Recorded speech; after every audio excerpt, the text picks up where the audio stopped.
Que o seu dia seja abençoado e repleto de paz. Bem-vindos a mais uma análise, onde a gente mergulha a fundo em textos e ideias para, descobrir o que realmente importa. Hoje, a gente encara uma pergunta que, assombra a fé há séculos. O fim do mundo é um evento tipo ficção científica com anjos e trombetas ou é algo totalmente diferente? É uma pergunta fundamental, né? E para nos guiar, a gente está com trechos do capítulo 2 do livro de Miller Erickson, que explora exatamente isso. Nós vamos mergulhar nas respostas de dois teólogos do século XX que, viraram o tabuleiro de ponta cabeça. Ah, gosto disso.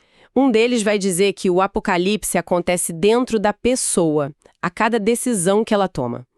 Já o outro vai argumentar que a esperança no futuro deveria nos fazer sair para a rua e, de fato, transformar o mundo. Duas ideias radicais que mudaram tudo.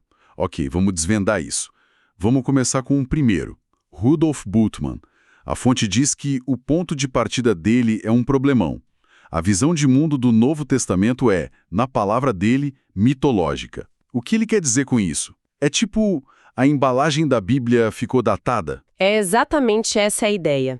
Para Bultmann, os autores bíblicos viviam no universo de 3 andares, sabe? Céu em cima, terra no meio e inferno embaixo.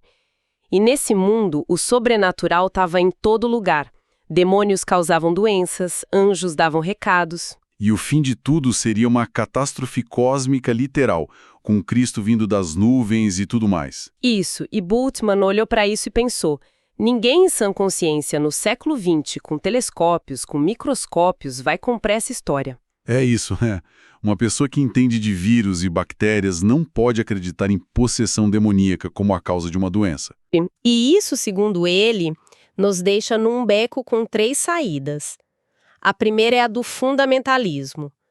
Engolir tudo literalmente, ignorando a ciência.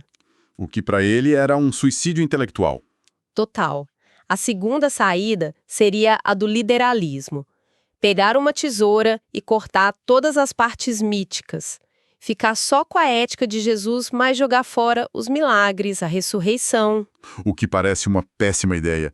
É como tentar fazer um bolo tirando o açúcar, a farinha e os ovos. Não sobra. Exato. Não sobra nada.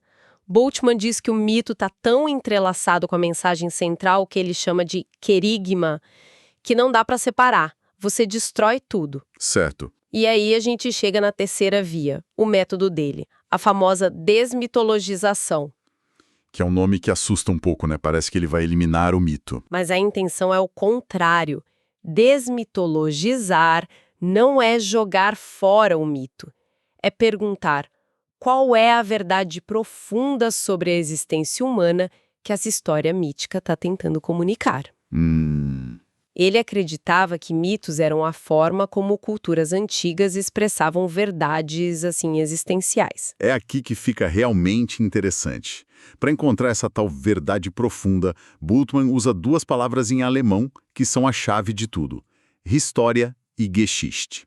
Explica isso pra gente de um jeito que a gente entenda. Claro. Pensa na história do Titanic.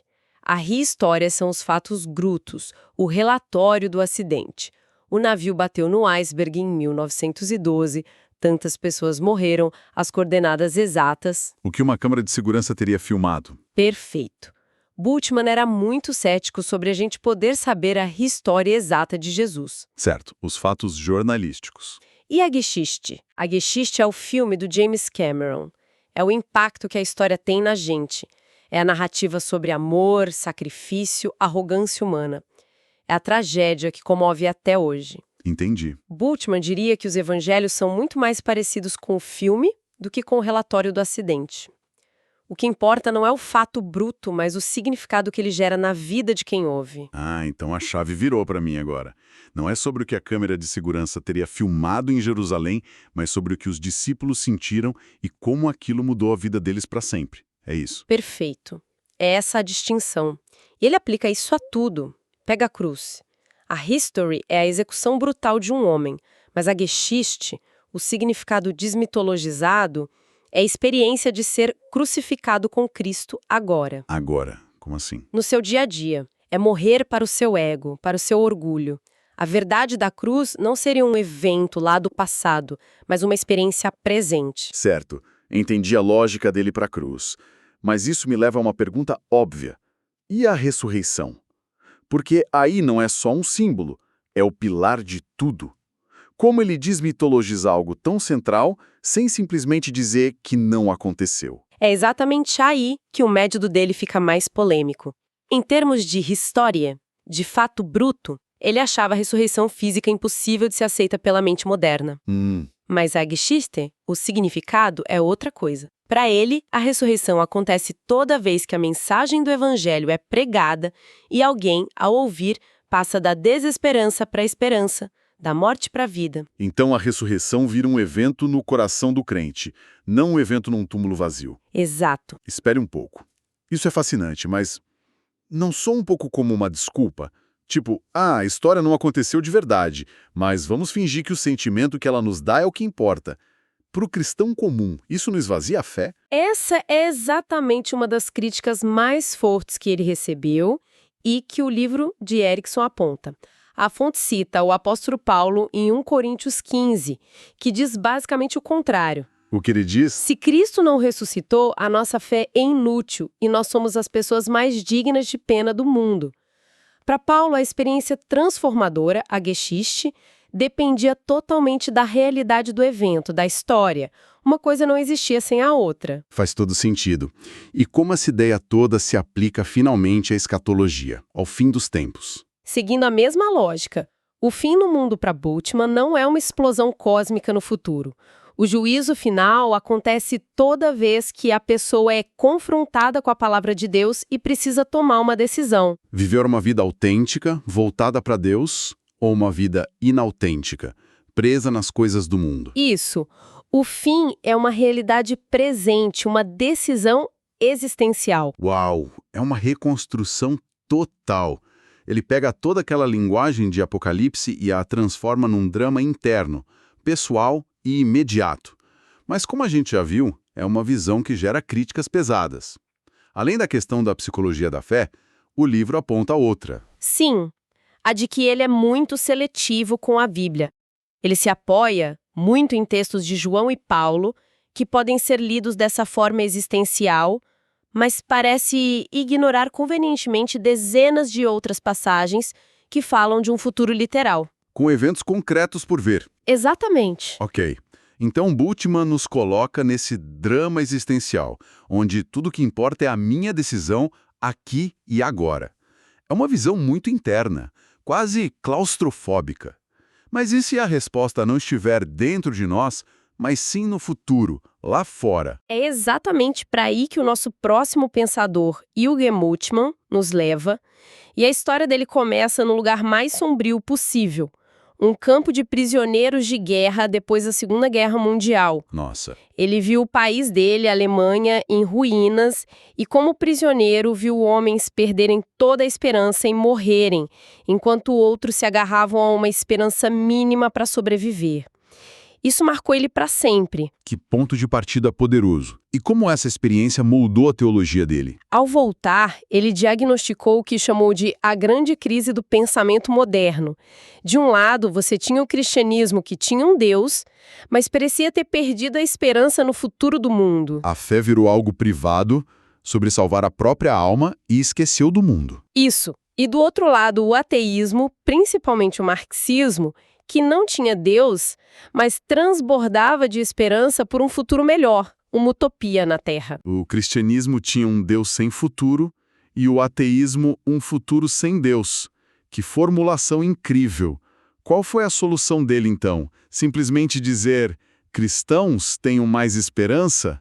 A solução dele foi muito mais radical. Não era só adicionar esperança, era redefinir a natureza de Deus.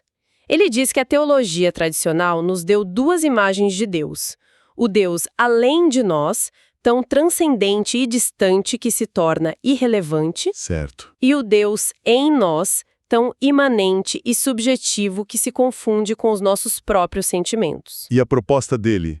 Ele disse, Deus não está além nem em nós, Deus está à nossa frente. O futuro é o seu modo de ser. Deus é o Deus da promessa, que está constantemente nos chamando para um futuro novo e transformado. Uau, essa ideia vira tudo de cabeça para baixo.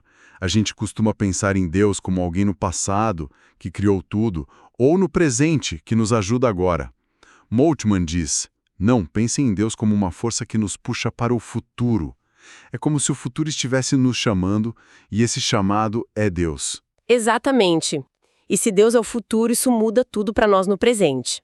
A ressurreição de Cristo para Moltmann não é só uma prova de que a vida venceu a morte no passado. É mais que isso? É uma antecipação, ele usa a palavra prolepse, do futuro de Deus para toda a criação. É a promessa de que a transformação final do mundo já começou. E isso significa que a gente não pode ficar parado esperando esse futuro chegar. De jeito nenhum. Aqui está o coração da teologia da esperança. Se a promessa já começou, a igreja não pode ser passiva. A esperança cristã, para o Moltmann, é criadora e militante. Nós somos, nas palavras dele, obreiros de construção desse futuro. Então a fé não é um refúgio do mundo, é um motor para transformá-lo. Exato. Quando ele fala de teologia política, não é sobre a igreja apoiar um partido político, certo? É algo mais profundo. Muito mais profundo. Significa que a fé tem que se meter nos problemas do mundo. Lutar contra a injustiça, a pobreza, a opressão, porque tudo isso contradiz o futuro prometido por Deus. A esperança nos torna insatisfeitos com o presente. E isso muda até a forma como lidamos com o problema do mal. Muda completamente. A pergunta antiga era: por que Deus permite o mal? A teologia de Moltmann vira a pergunta para nós: se somos parceiros do Deus do futuro, o que nós vamos fazer a respeito do mal no mundo? Que virada! A responsabilidade passa da especulação para a ação. A gente para de perguntar por quê para Deus e começa a perguntar e agora, para nós mesmos. É uma visão incrivelmente desafiadora. A esperança não é um sentimento, é um verbo. Mas, como com Bultmann, imagino que essa visão também tem as suas críticas. Sim, o livro de Erickson aponta duas principais. A primeira é parecida com a crítica a Bultmann. Ao fazer da esperança e do futuro o centro absoluto de tudo, ele corre o risco de ser seletivo, de diminuir a importância de outros temas bíblicos. E a segunda? A segunda é mais prática, a de que ele é um pouco vago nos detalhes. Ele nos chama para construir o futuro, mas não deixa claro como será exatamente esse futuro. Nem quais são os passos concretos que a igreja deve tomar. Isso, fica uma certa ambiguidade sobre se essa transformação é puramente terrena, uma sociedade melhor, ou se ainda tem uma dimensão que vai além deste mundo. O que e o como não são totalmente definidos. Que jornada! De um lado, Bultmann, que puxa toda a escatologia para dentro, para a decisão imediata do indivíduo. O fim dos tempos é uma crise pessoal que eu resolvo agora. Do outro, Moltmann, que projeta tudo para fora, como uma força que nos move para transformar o futuro coletivo. A esperança não é algo que eu sinto, é algo que nós construímos juntos. E o grande mérito dos dois, apesar das diferenças e das críticas, é que eles tiraram a escatologia do porão da teologia, né?